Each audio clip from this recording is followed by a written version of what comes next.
या तो आप इसको निकाल दो या फिर हम सभी लोग आपको छोड़कर चले जाएंगे। तो गुरुजी क्या सोचते हैं, शायद जैसा हमने सोचा था वैसा सोचते होंगे।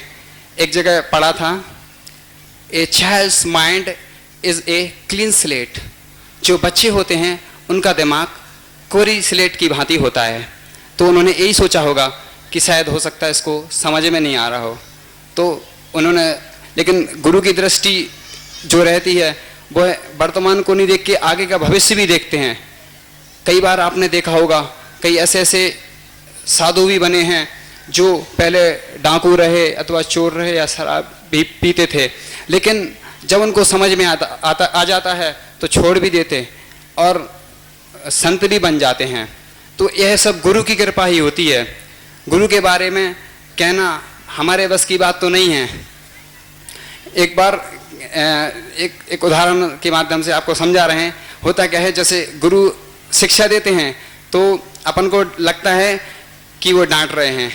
एक बार गृहस्थ जीवन की बात है कि पहले एक सीरियल की शूटिंग चल रही थी, तो उसमें हम भी छोटा सा रोल कर रहे थे। तो सामने कैमरा था, तो जो डायरेक्टर था तो वह समझा रहा था ऐसे हंसो ऐसे हंसो, तो वो हंसी आ ही नहीं पा रही थी नेचुरल।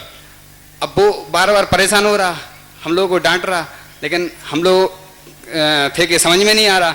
अब उसको बहुत गुस्सा आ रही थी डायरेक्टर को। तो क्योंकि हमने एक देखा है, क्योंकि उनको गुस्सा इसलिए आती है कि एक सीन जो है ना 25 बार में लगभग और ज़्यादा बार में ओके हो पाता है, तो फिर रीटेक कर रहा था वो।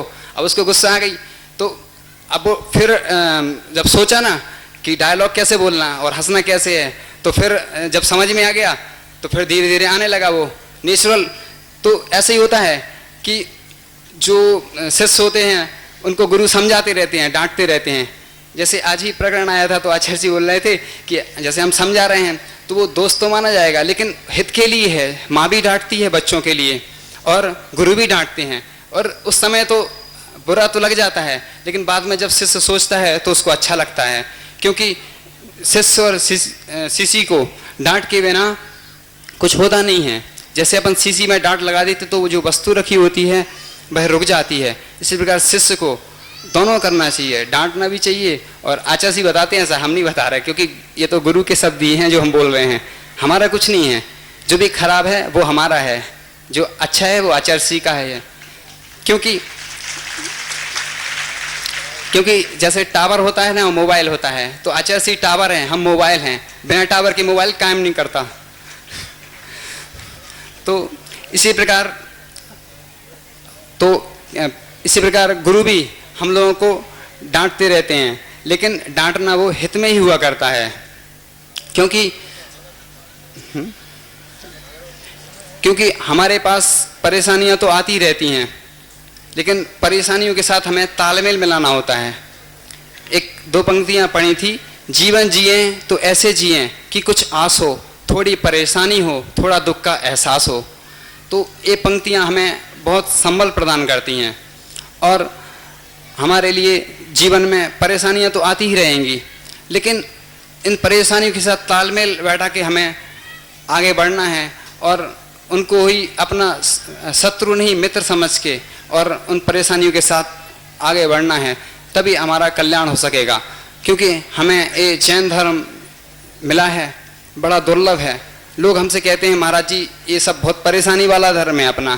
तो हमने कहा कि जैसे IAS वगैरह परीक्षा होती है, बहुत कठिन होती है, लोगों को लगती है, लेकिन वही स्टूडेंट निकल पाता है उसमें जो संघर्ष करता है और उसको बाद में आनंद आता है। इसी प्रकार जैन धर्म भी है और मुनि धर्म भी है कि हमें लगता है कि बहुत कठिन है, लेकिन उसके बाद जो आनंद आता है उसकी अनुभूति अलग है। जैसे हीरे की दुकान होती है, तो हीरे पहनने वाले बहुत कम होते हैं, पूरे वर्ल्ड में बहुत कम होंगे जो हीरा पहनते हैं। इसी प्रकार जैन धर्म है, दुर्लभता से मिला है, इसको हम समझ नहीं पाते। गुरु और जिनवाणी हमें समझाने की कोशिश भी करती है, लेकिन हमारी समझ में नहीं आता है। गुरु शब्द की व्याख्या करते समय ऐसा चिंतन आया, तो उसके व्याख्या की, तो जी फॉर ग्रेविटी, ग्रेविटी माने होता है गुरुत्वाकर्षण, और यूजफुल और आर का होता है रिफ्लेक्शन, अर्थात आचर्षी या जो भी गुरु होते हैं वो हमें रिफ्लेक्टेड कर देते हैं, वो दर्पण की भांति होते हैं, वो हमारे दोषों को हम देखकर दर्पण में दूर कर देते हैं। और यू का होता है यूजफुल होता है, लेकिन गुरु जो हमें मार्ग दिखाते हैं हमें उसका ध्यान रखना चाहिए, क्योंकि गुरुओं का एक एक समय बहुत कीमती होता है, प्रत्येक क्षण, लेकिन हम लोग उसको समझ नहीं पाते। आप अगर इसकी जैन धर्म की प्राचीनता पर देखें तो बहुत सारे पुराने अवशेष जहाँ भी मिलते हैं जैन दर्शन के ही मिलते हैं, आपको अन्य मतलब अपनी प्राचीन प्रतिमाएं, तो इससे हमें और विश्वास हो जाता है कि हमारी जो जैन सभ्यता है बहुत प्राचीन है। और बस अंतिम पंक्तियों के साथ विराम लेता हूँ, क्योंकि आगे हमें बहुत सारे अग्रज मुनिराजों को भी सुनना है।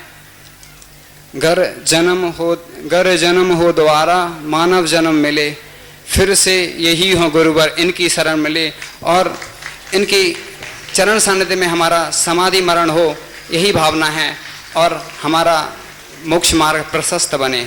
आचार्य भगवान गुरुदेव श्री ईश्वर विद्यासागर जी महाराज की जय जय। निर्ग्रंथो निरतात्म सौख्य निलयो मुक्त्यातुरस्तारिका तीर्थोद्धारक बीत काम कल हो विज्ञोपि गो रक्षिका शनुमार्गा हृदय संतितो नयतियो भव्यास्य मुक्ति श्रेय विद्यासागर पूज्य पाद कमलम संस्थाप्य संपूज्यते।